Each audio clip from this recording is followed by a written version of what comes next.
If my husband hadn't decided he didn't want to be a family anymore, and I wouldn't be alone, and I wouldn't be broken, and I wouldn't want to get high. Or if only I still had my family,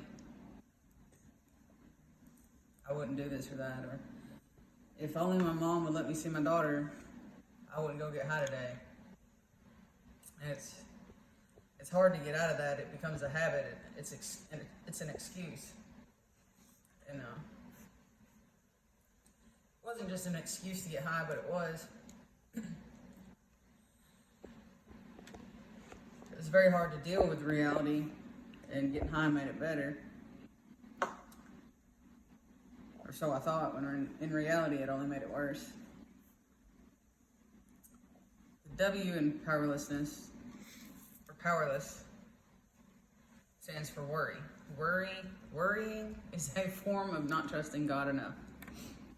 Matthew 6:34 says, "Don't be anxious about tomorrow. God will take care of your tomorrow too. Live one day at a time."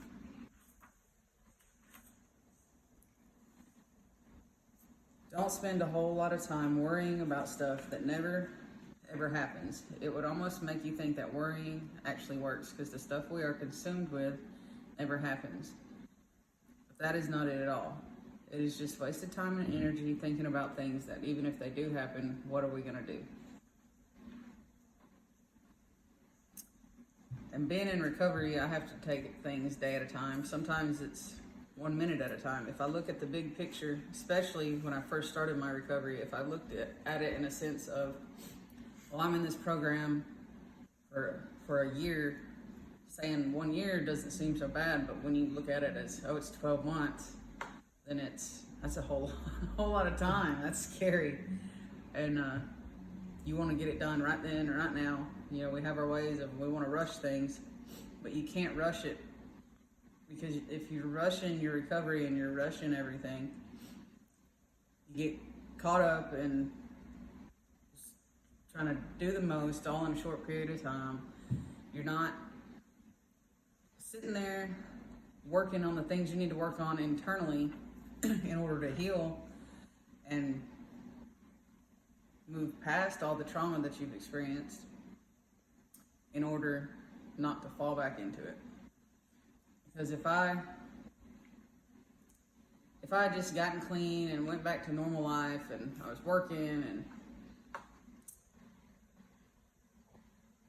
thought everything was going to be okay, the next time that I had something happen that hurt my feelings or bothered me, it's going to open up that door of all that trauma that's still in there.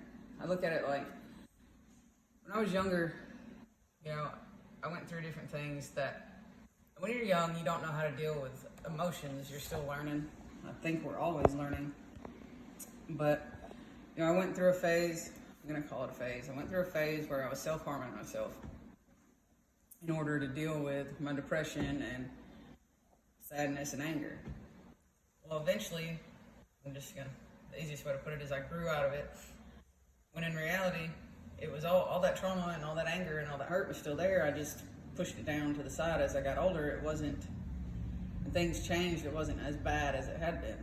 So then, as I'm older and I'm in my adult life, and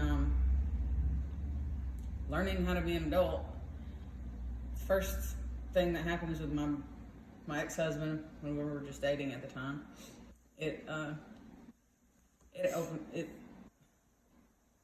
all those traumas and hurts that I had when I was younger, it was like just put them in a cup. You're pouring it in a cup.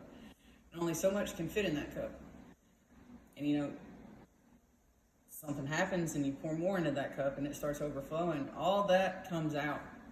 And then here comes all that anger, all that sadness, all that emotions.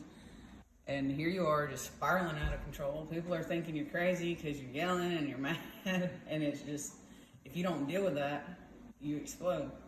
So if you're in recovery, and whether or not you're in a program, there's things that you need to work on in order to heal and grow, so your cup's not running over of the wrong things. You want to be running, your cup runneth over with God, not with all that trauma and sadness.